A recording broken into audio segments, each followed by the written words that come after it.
The Chernobyl nuclear power station. Its first reactor block went online in 1977. By 1986, it had become the most powerful nuclear plant in the European part of the country. And on the night of April 26th, what had been our pride became the address of our disaster.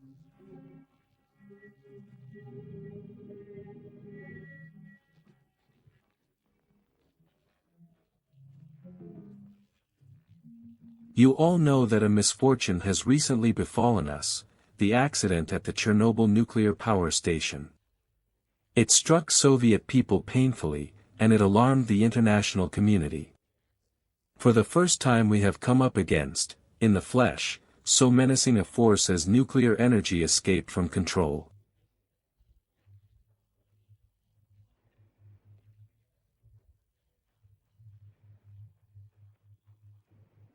Taking into account the extraordinary and dangerous character of what happened at Chernobyl, the Politburo took into its own hands the whole organization of the work for the swiftest liquidation of the consequences of the accident.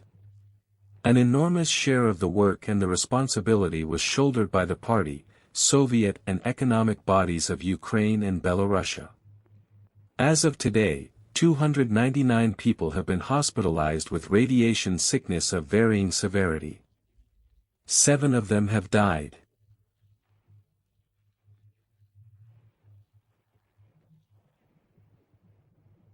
On behalf of the Central Committee of the party and the Soviet government, I express deep sympathy to the families and relatives of the dead, to the work collectives, to all who have suffered from this misfortune, to everyone whom personal grief has touched.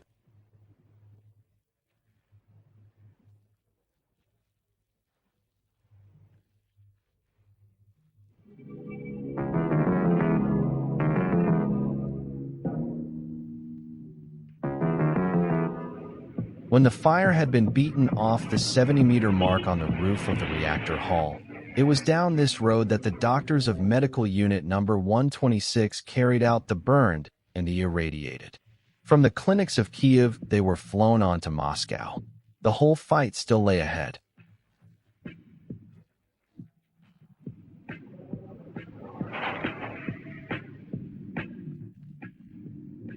A special zone. Beyond this point, only with a special pass. On the map, a red line has been drawn around the plant, a circle 30 kilometers across.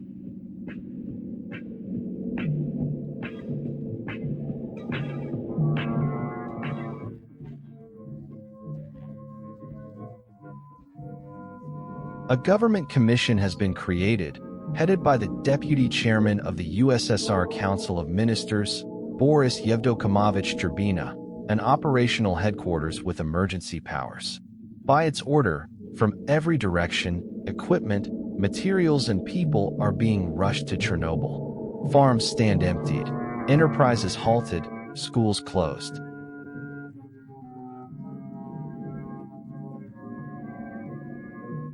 The populations of the towns of Pripyat and Chernobyl have been evacuated, more than 100,000 people. And in the simple familiar farewells exchanged by the roadside since that April night, there lingered the bitter taste of disaster.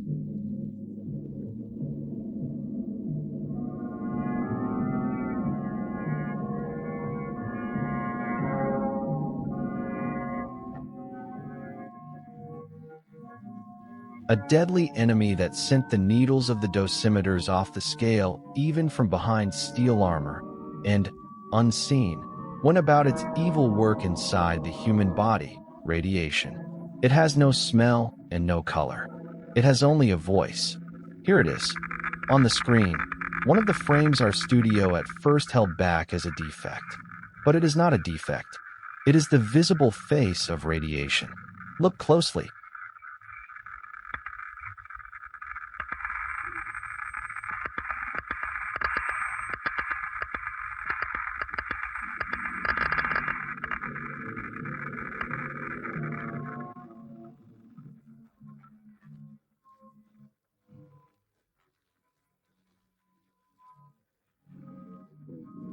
This very first brief shot was filmed when we were allowed to rise from the hatch of an armored carrier with a camera for only 30 seconds.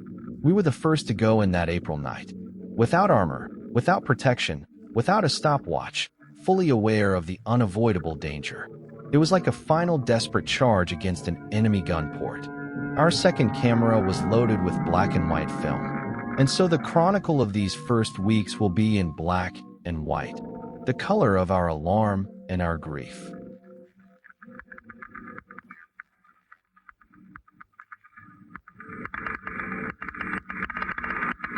Yes, this is it. The fourth reactor of the Chernobyl plant, soon after the explosion. 2 years our pride. For years to come, our grief.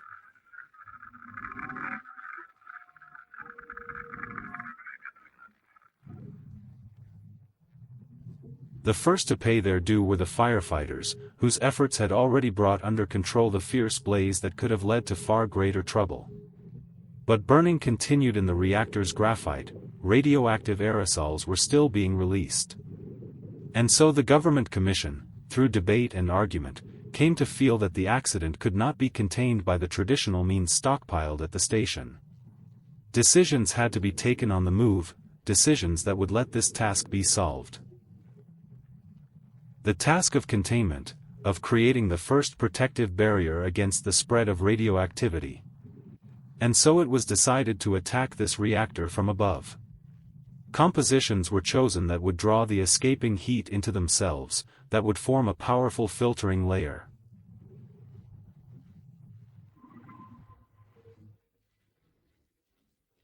For the first time, a word entered the vocabulary of the headquarters, sarcophagus, coming to us out of the depths of the ages, in the days and nights of our alarm. It took on a different saving meaning, to seal away, under thicknesses of reinforced concrete, the nuclear kitchen of the shattered reactor. For eternal burial, to bury it loosely. Unbound is as good as nothing. The heat remains, plenty of heat, but the matrix won't be there. So now, alongside the possibility of self-heating, we have to allow for artificial heating. Right now in the country's institutes, very active experiments are running day and night, showing us how we must act. We have a good program. We're trying to create the most favorable radiation conditions we can for the work, safe conditions, and so we look for approaches that would reliably contain it, but on the other side would not put in danger the people working at the very epicenter of the danger. At the nuclear power plant, amidst a multitude of emergency tasks, the government commission identified the primary one for that moment, using liquid nitrogen to cool the churning, infernal nuclear kitchen. The commission meeting is chaired by Ivan Stepanovich Silyev, deputy chairman of the USSR Council of Ministers. Let's have it. We need to submit the plans for the nitrogen injection. Let's set a time for the nitrogen injection. Let's do it. We'll be ready by 12 o'clock. Yevgeny Pavlovich, they'll be ready to pump nitrogen at 12 o'clock. I think we can give the order, let them proceed. Also, In the past, months would be lost to coordination and red tape. I just spoke with Mostovoy, he's contacting Lvov now, so give him a call after the briefing. Now, a single night is enough to make critical decisions directly. The notorious bureaucratic barriers seem to have vanished. All right, let's get it done. To convey a decision or an idea from one ministry to another, one simply walks from desk to desk within the commission headquarters. So, comrades, here is the situation for today. New colleagues are arriving. I think we'll bring them up to speed first, say around 1500 hours. And at 1700 hours, let's say 1700 hours, we'll review the designer's proposals regarding the sarcophagus and the cable system, the entire complex of design issues. Any questions, comrades? No. No, we're done.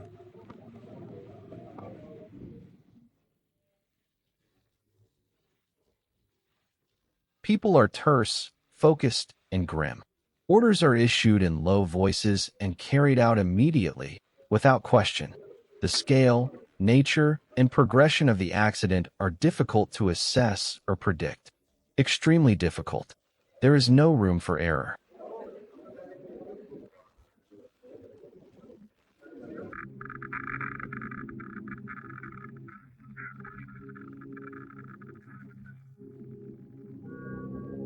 There is no room for error, especially here. A single step off the surveyed paths leads to irreparable consequences. That is why work shifts are still measured in minutes. Radiation levels are so high. Corridor by corridor, facility by facility, and department by department, everything is being surveyed. The work is done with a full awareness of the danger.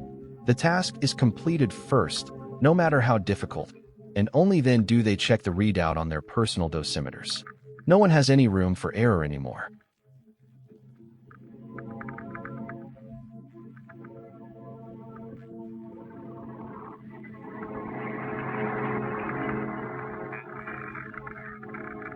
"5,000 tons of boron, dolomite, and lead dropped from helicopters onto the deadly maw of the reactor, cut the radiation, and weighted down the structures. If only the foundation holds."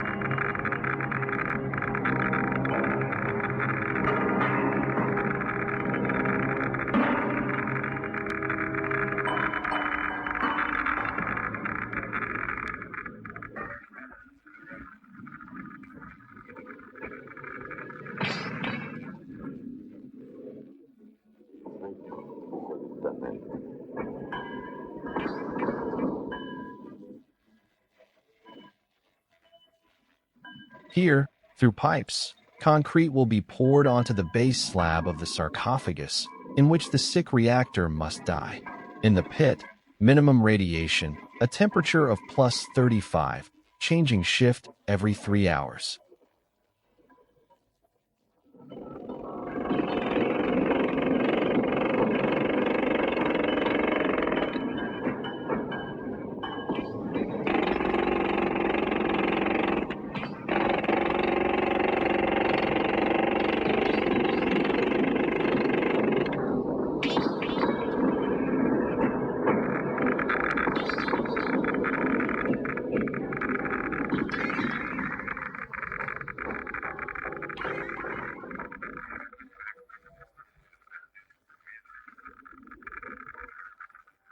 Donetsk miners gnaw their way in beneath the reactor. And with what relief we will all breathe out. At our television sets, when the chairman of the government commission says, "Today at last, we can catch our breath. The worst of our fears is behind us." It meant the enemy had been halted. From a defensive stance, however slow and cautious the process, we could now shift to the offensive.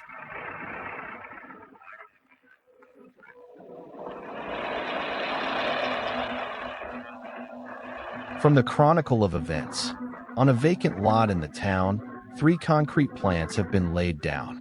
The first is to start up in 10 days. The pace is astonishing, even here. For now, concrete is trucked from far off, from Vyshhorod.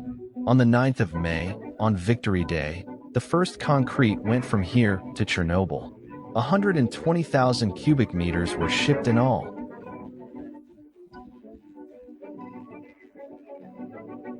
Everything that has been in the zone, people and machines, is under the strictest control. A barrier, as they say in the zone, has been set against the spread of the filth. In the emergency work, minimum risk, maximum safety. That is both the motto and the order of the main operational headquarters. Sanitary decontamination points. Only trained army lads can endure a 12-hour shift like this in 30-degree heat. How the washing machines would have come in handy here, but no one thought of them in advance. Notes, addresses, names, people searching for their own. The pioneer camp Skazokny, fairy tale, has collided with a harsh reality. No children's voices ring here this summer. The station's staff rest. Helicopter and canteen move about the zone in step with the hours of the meals. Life goes on.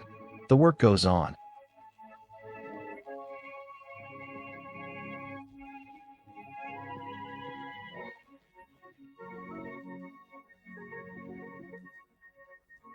And to do it, from near and far, volunteers hurry to this address.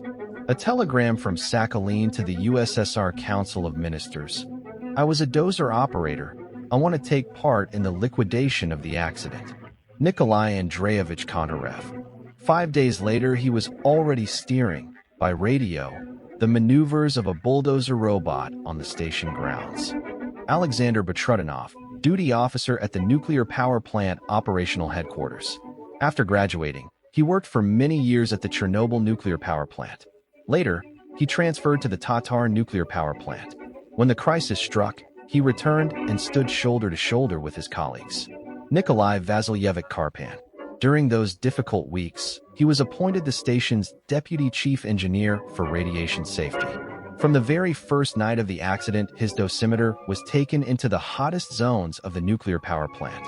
Sergei Petrenko, a young doctor from Cherkasy, along with experienced medical professionals who had arrived in Chernobyl from across Ukraine, encountered the devastating effects of radiation in their medical practice for the first time. Yet amidst the massive accident, they managed to enforce strict controls on maximum permissible radiation doses and prevented mass outbreak of radiation sickness. And what about getting time off? No, I couldn't. Why? Well, I just couldn't. My job allowed it, it did.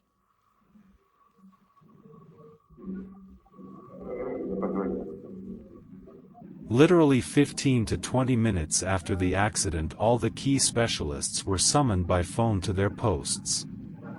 The medics came not only when called, they came at the heart's call, knowing they were needed there. In this extreme situation, a special heroism was shown by the ambulance crews, for it was they who carried dozens of the injured out of the burning block itself.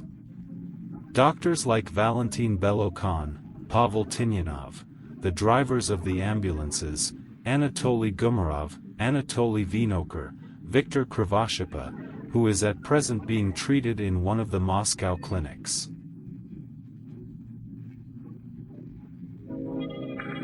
Their ambulances could not be used or even sent for scrap metal after that night. The radiation contamination was too severe.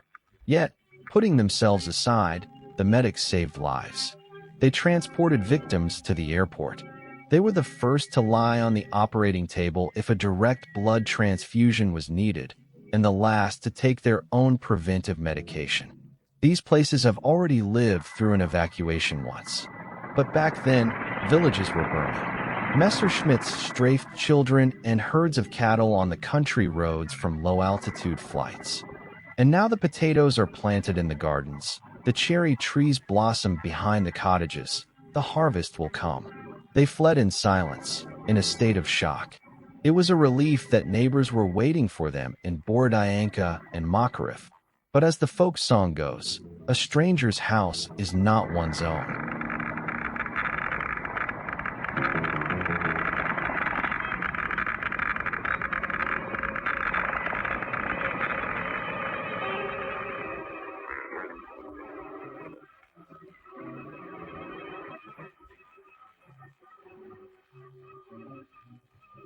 We aren't being allowed to return to the third zone, that black zone. We don't know where we'll be housed. We hadn't made up our minds yet. Of course, there was the Pataranta, that resettlement process. It wasn't always a simple matter. Trying to grasp what would become of their villages, meadows, and plowlands. Of the very land of Polesia that had faithfully served hundreds of generations, was incredibly difficult. Watching them, when we arrived in a village, and teams of officials were sent to every settlement, watching them part with their homes and their farms.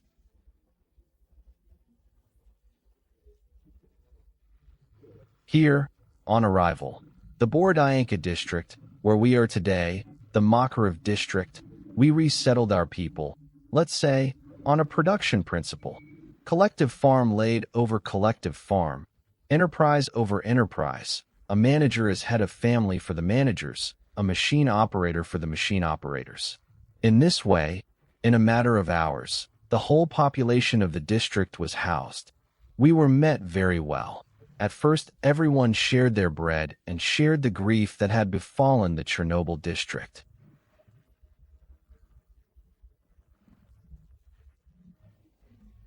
Yes, the tragedy forced changes that went far beyond just the local post office operations. In the 10 days of the disaster, not one paper left the Chernobyl District Party Committee and Executive Committee, for extraordinarily large measures had been taken. People were carried out of the disaster area. All the livestock rebased. without the usual paper blizzard. It is a great lesson. A pity it came at such a bitter price, the cost of abandoned homes and orphaned collective farm fields.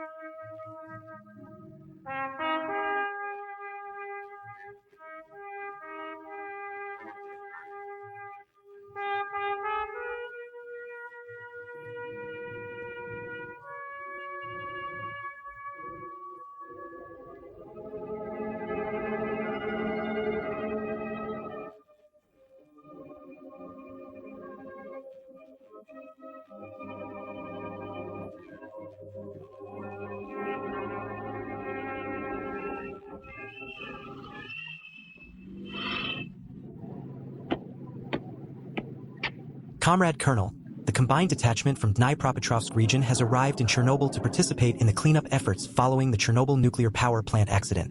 Lieutenant Colonel Yakomenko reports. Comrades, we are relieving the Cherkasy composite detachment. We face major critical and complex tasks. Above all, we must ensure fire protection for the nuclear power plant and extinguish the peat fires currently burning.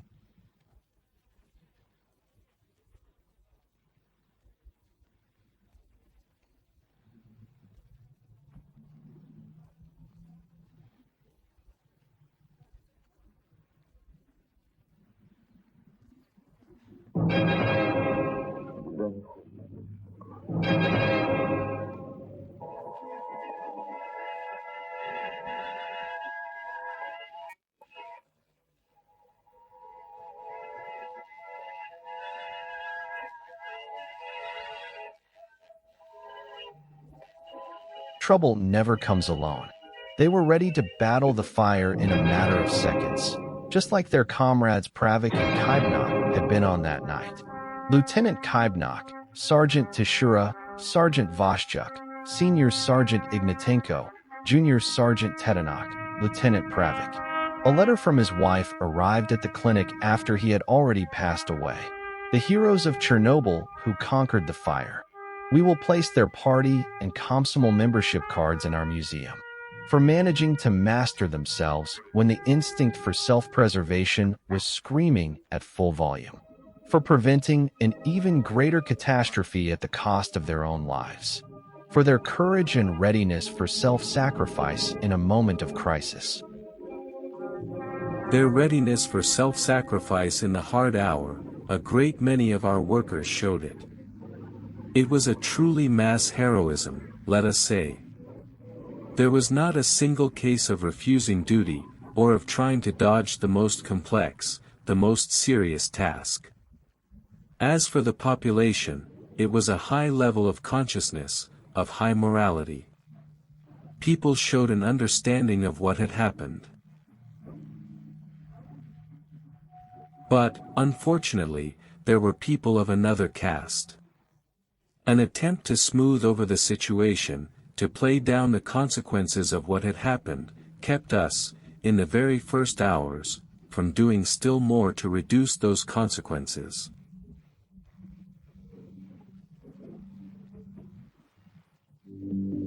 In conversations with the people in our film, the word heroism comes up. In Chernobyl, it is spoken rarely and somewhat sheepishly, not in the loud ringing tones used at the front lines in the past. Yet in peacetime, how often does the heroism of some mask the thoughtlessness, irresponsibility, and sheer bungling of others? Is that not why things reached such a breaking point, pushing human limits, nerves, and health to the edge?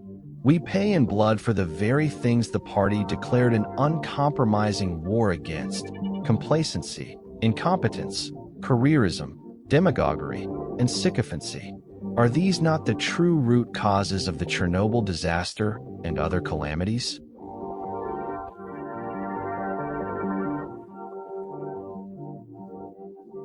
An application has been received from the engineer dispatcher Anatoly Iosifovich Veriviota. It reads, "With the program and the rules of the party I am acquainted, I accept them, and I pledge to carry them out, setting aside my personal interests." Signed and dated. I was there from day one, the 27th, taking part in organizing the response and containing the accident. That was the first major program, so to speak. Well, The comrades who recommended me know how I carried out my duties.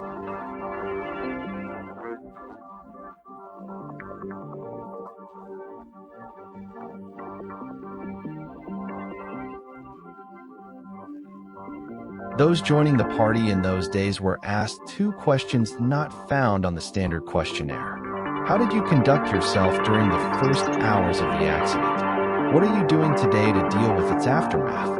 And everything was heroic. That is why the party meetings during those first weeks, the black and white weeks, were so turbulent. The careless were called careless, the bureaucrats, bureaucrats, the cowards, cowards. There was no other way to win, to overpower the disaster. Neither at Chernobyl, nor far from Chernobyl. Let's speak frankly. The evacuation is over, but everyone understood the directive. Women and children first. One could have helped escort them, or get them settled, or simply call the Pripyat Party Committee the very next day, or sent a telegram. Some have valid reasons backed by documentation, but there are fellow communists who, knowing the situation here, simply sat tight from the day of the accident until the 10th. What do we call such people, comrades? A random individual. A coward. A shirker. He took care of his own affairs. That is no communist. They get expelled from the party. This man abandoned his comrades and their work in a crisis. And the worst, most unforgivable thing, he abandoned the youth. Teenagers. From Pripyat Vocational School number 8. The ones who fled and hid were the very people who loved to show off at meetings, who beat their chests, who were known as the boss's sycophants. Sycophancy became dangerous. The reactor doesn't care who Ivan Ivanovich's favorite is and who isn't. This nuclear engineer fled the atom 500 kilometers away.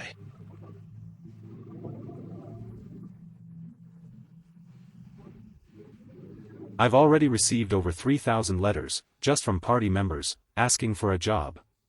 Yet our own employee turned out to be a coward. He left, and now he wants to upset us all with fancy words. He is a genuine coward, and there is no place for him at the nuclear plant now. He shouldn't hold any position. There is no room there for cowards and panic mongers. Yes, these are extraordinary times. Deserters won't face a firing squad, but our collective contempt will be their lifelong punishment.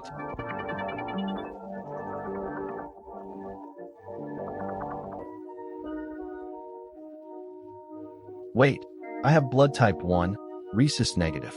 I want to help you. Yuris Bogdaks, 10 years old, Latvian SSR. Dear comrades, I am still little and can do nothing to help. Come to us for the summer. Gina Vargazin, 9 years old, Leningrad. At times it is our children who give the grown-ups a lesson in citizenship. This anxious summer we sent them south. Whole classes, whole schools left together. For the first time, our parks and beaches of the Dnieper will not ring with children's laughter. The need to avoid possible consequences. The fear, above all, is for the children.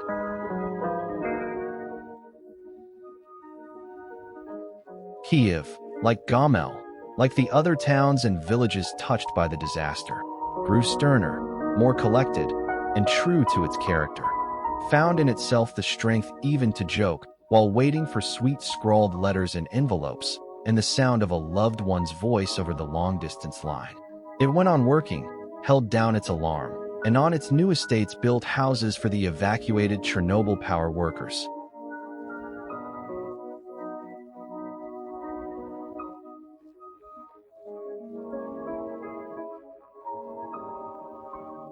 All of Ukraine, every one of its regions on the ground and on the map, will adopt a village for the victims. Chernobyl, Odessa, Crimea, and Kiryashchenko's brigade takes on a Kiev village. 7,000 houses in total. Beyond the desolation, beyond the red line of the disaster zone, villages will once again ring with the voices of children.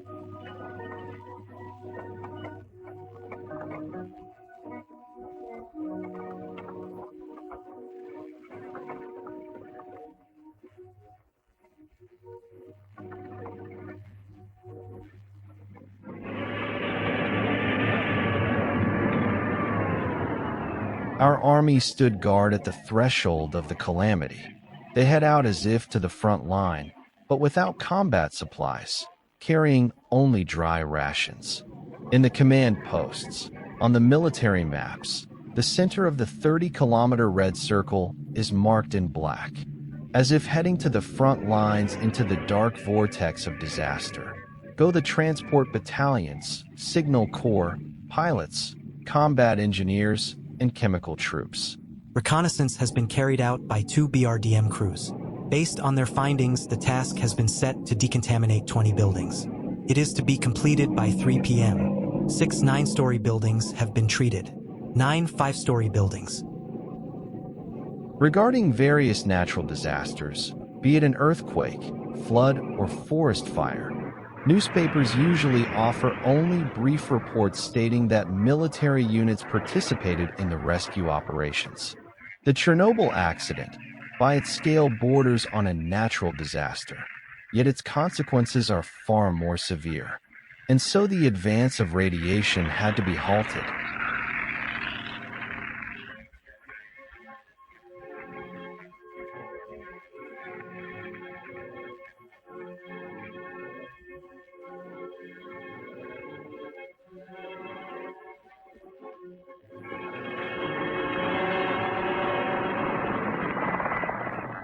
From makeshift dusty airstrips located within the disaster zone, General Antashkin's helicopter pilots headed out for their first combat mission, aerial reconnaissance of radiation fields. Their tasks included visual observation, photography, and bombing the reactor's open core with sacks of boron, sand, and lead. Now flight maps mark the zones designated for aerial decontamination. The goal: to bind radioactive dust in soil, using special solutions to halt the spread. To protect.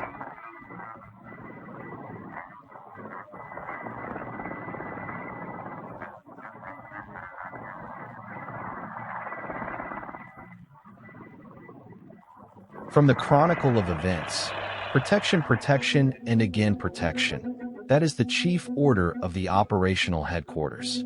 A concrete wall is being sunk to a depth of 40 meters. It is a safeguard for groundwater, and by extension, for all life in the Dnieper River basin. In the tunnel beneath the reactor, miners from Tula have relieved the team from Donetsk. 150 volunteers. The composite detachment could not take all who wished to go. 7 stowaways were found already on the plane. They too are here. The shifts are now transported differently. Previously, they transferred to bumpy armored personnel carriers, but the route is now served by lead-lined buses from Lviv. An order was placed with the Lviv plant late Thursday, and by Saturday, the specialized buses were en route to Chernobyl. And so all the industrial centers of the Union Republics worked for the sake of Chernobyl without delay. There were rare moments of rest, like in the trenches between battles. The first live TV link between Chernobyl and Moscow was established. Prominent cultural figures from Kiev, Moscow, and other cities considered it their duty to perform for the people of Chernobyl. Yes, it was a struggle without respite, without days off.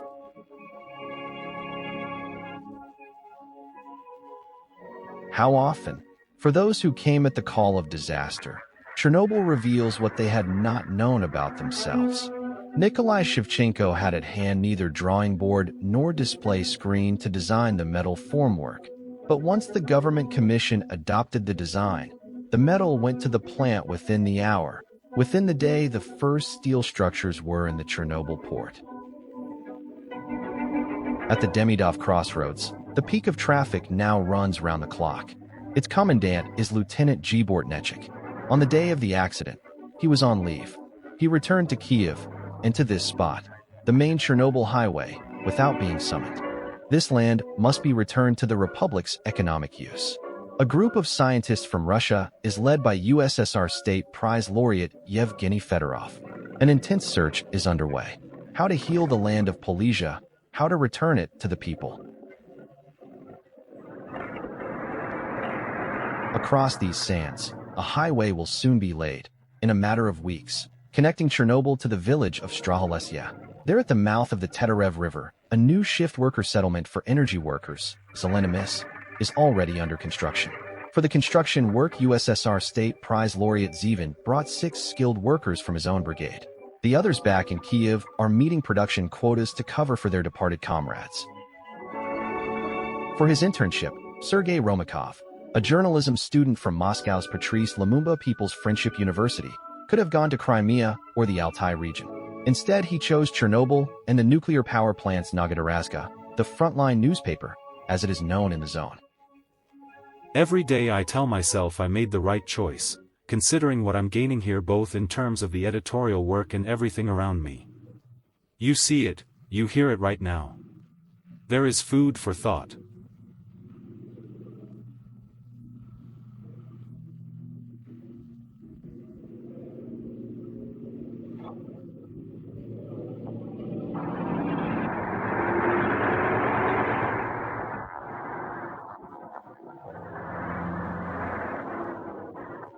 There is plenty to think about. Our shared tragedy brought us to this place. How often we lacked responsible, comprehensive information. The truth in the spirit of perestroika and with party-style candor. Today, the reality is that this is how every party meeting in Chernobyl begins. A minute of silence. We have no right, out of respect for the memory of the fallen, to simply calm down or sugarcoat the truth.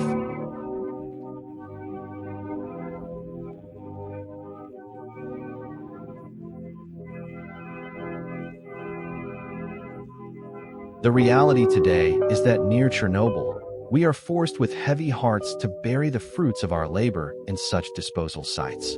Every day of emergency operations consumes vast sums of the people's money, not merely thousands or millions, but billions, funds so desperately needed to accelerate the 5-year plan. The truth is that far from all of the 100,000 evacuees will manage to return to their own homes anytime soon.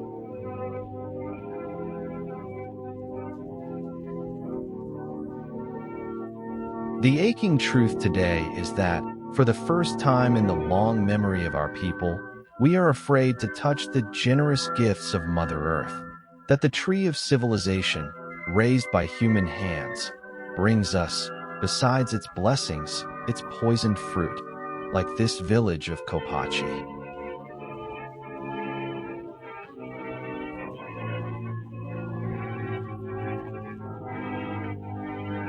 The party has called things by their true names: gross violations of nuclear power plant operating rules, ill-prepared experiments, a lack of oversight by central authorities, indiscipline, irresponsibility, and negligence. That is the uncompromising diagnosis of Chernobyl, and it has named those responsible too, regardless of rank, past achievements, or ministerial positions. It is a bitter truth, yet speaking it openly inspires not despair, but a resolve to roll up our sleeves and work even harder.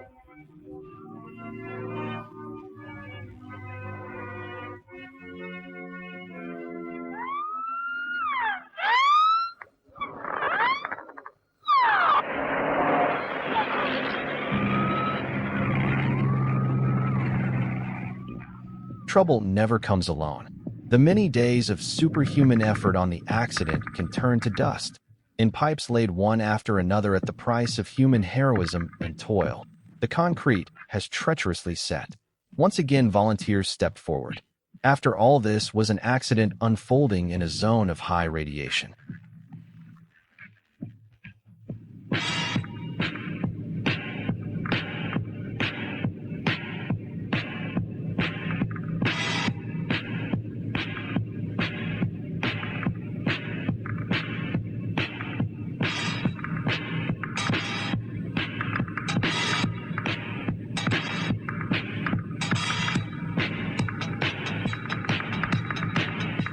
Relentlessly, at the cutting edge of the whole people's effort to liquidate the Chernobyl disaster. Yes, it is a very manly business, a very manly duty to stand in the Chernobyl ranks.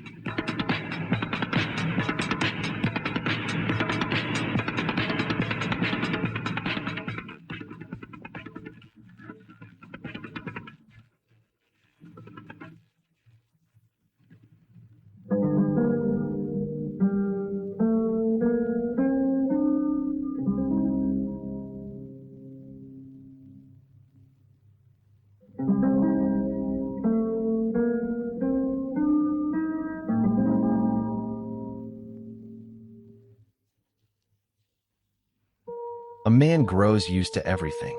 The unusual becomes usual. The danger becomes ordinary. The disaster, it seems, is no longer a disaster. After 3-hour shifts, the next watch rests in the underground bunker of a substation. And home, in the white town you may not return to, is only half an hour's walk away.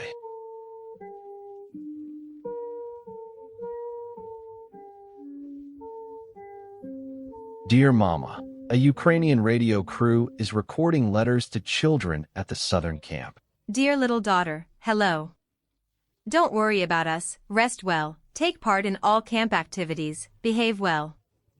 I'll be waiting very much for your letter. Write to us at the Pioneer Camp Skazakny. Dad and I will be taking a vacation too, though not anytime soon. Well, that seems to be all. Don't worry, once again I say a big hello to you from all we know. I've already found you a few little friends. I'll send you their addresses later. Well, that's all, dear daughter. I kiss and embrace you. The 6th of June.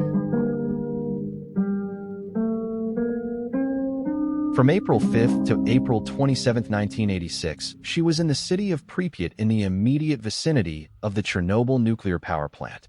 From April 27th to June 2nd, she was in the city of Chernobyl and worked at the district committee. Absolute lymphocyte count 1,320. Platelets 258,000. Neutrophils 3,740. The results of analyses performed on June 2, 4, and 6 show a favorable trend.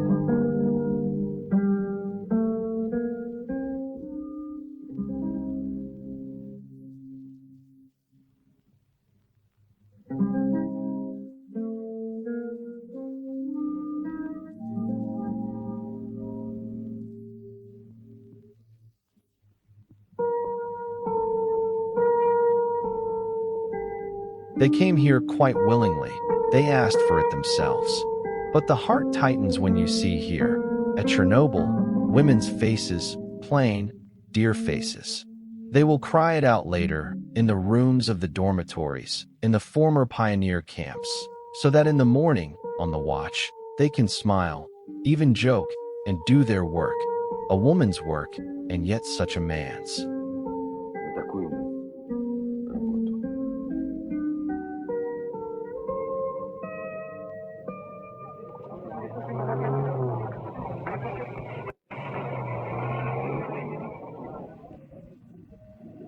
Our Soviet people, Kievans, in particular, responded to our appeal. A great many came forward to donate blood and bone marrow free of charge. Among those who reached out to us were medical professionals, workers, educators, and ordinary citizens. A boy even came up to me, I'll tell you, even a child. He didn't look more than 15, thin, small, pale. I say to him, you can't give. He says, but how can I do otherwise, if all my comrades around me are giving, and I can't, you understand? I began to explain to him, you're little, under 18. He says, well, you wanted 300? Take 150 from me.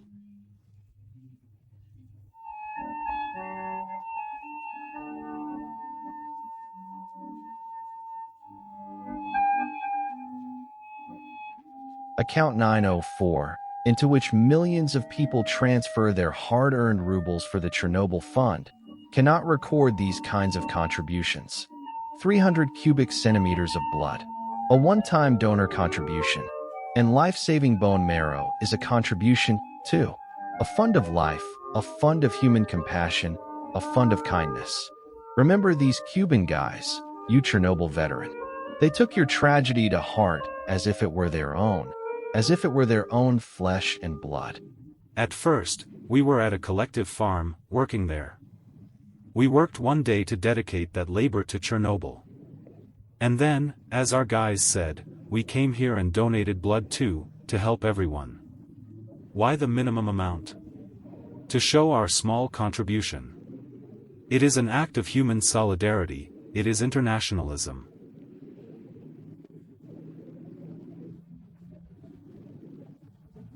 "25 weeks have passed since the accident. Only 25 weeks. but such weeks that a whole lifetime seems to have been lived through them. The accident created a strain in the country's energy balance, and the surviving million-kilowatt blocks must, as soon as possible, begin to make up the loss. The first is already working. They are starting up the second, expanding the offensive, winning back one foothold after another. People are in a hurry. But now they hurry systematically and deliberately, following carefully weighed schedules and precise calculations.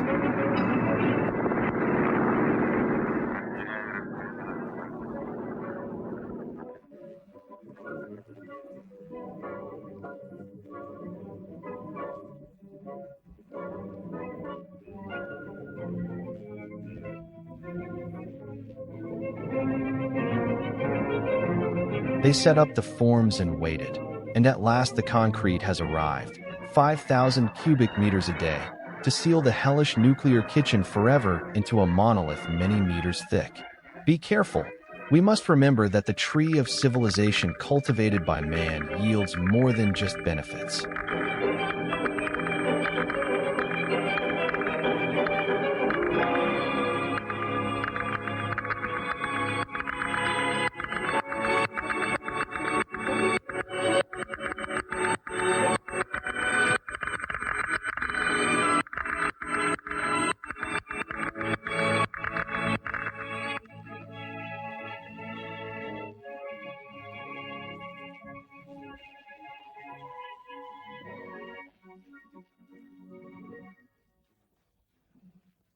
We must always anticipate the worst-case scenario and take preemptive safety measures, both to prevent it, which was not clearly enough addressed here, and to be ready for a very rapid response.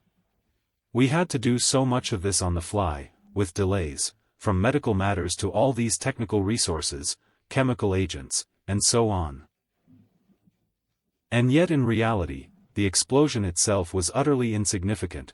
The windows in a cafe survived 200 meters away, so practically speaking, there was no explosion, just a structural collapse. In terms of the initial release of activity, it is negligible compared with what there would be in a nuclear war. Therefore, for all of humanity, this is a great lesson. And I must say, as a scientist, as a man connected with the questions of disarmament, I consider very wise and humane and far-reaching the decision of the Soviet government and our party to turn once again to humanity, the halting of nuclear tests, as a first step toward the full elimination of nuclear weapons. You see how hard it is to fight this force in peaceful conditions, and how it goes in escalating military tensions.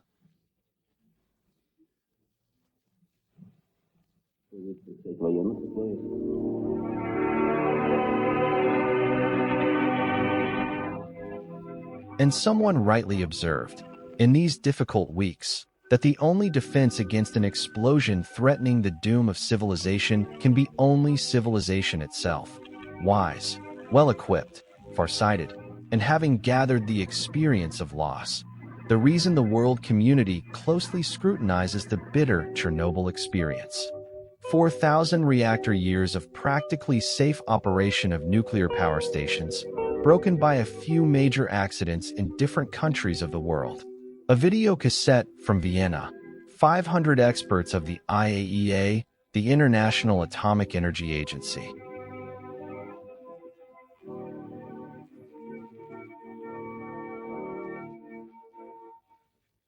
First, they analyzed what had happened at this station. They agreed with our assessment of the causes. After a week of discussions, we all concluded that the main problem facing complex technological systems today is the unresolved issue of human-machine interaction. That is the key issue. Unresolved technical problems in this field, as well as unresolved psychological and organizational issues.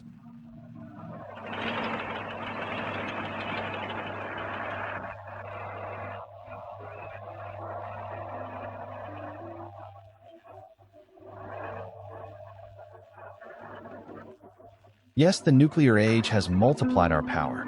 The hand of a mere mortal now wields a mighty force of thousands of megawatts. After the Chernobyl disaster, we have no right not to become sterner, more demanding, and stricter with ourselves, each and every one of us. For we want to, and we do want to, after all, We are simply duty-bound to leave our descendants a land in bloom, filled with the chirping of birds, not cities overgrown with mugwort or wheat gone wild beyond the barbed wire of the danger zones. Despite the desolation beyond the red line, life is returning through the efforts of the people, through the efforts of the entire country. As the poet said, joy and sorrow have embraced. The collective farms of the Chernobyl region will long remember this day in August 1986, a difficult year, and will describe it to their grandchildren.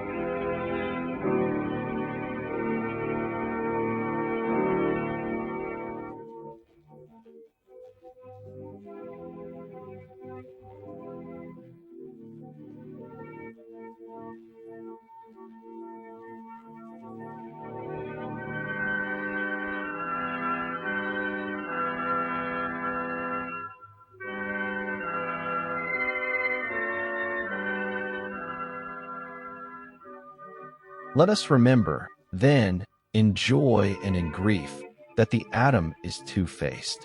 Yes, two-faced.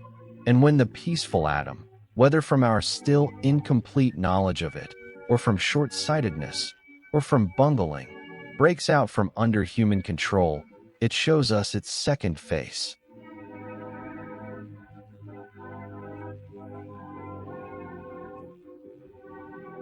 A face akin to that sinister mushroom cloud which has hung for decades over the consciousness and worldview of modern humanity. The sarcophagus of the fourth reactor block. Hidden behind concrete, lead and massive structures lie the radioactive ruins of the reactor and its nuclear fuel.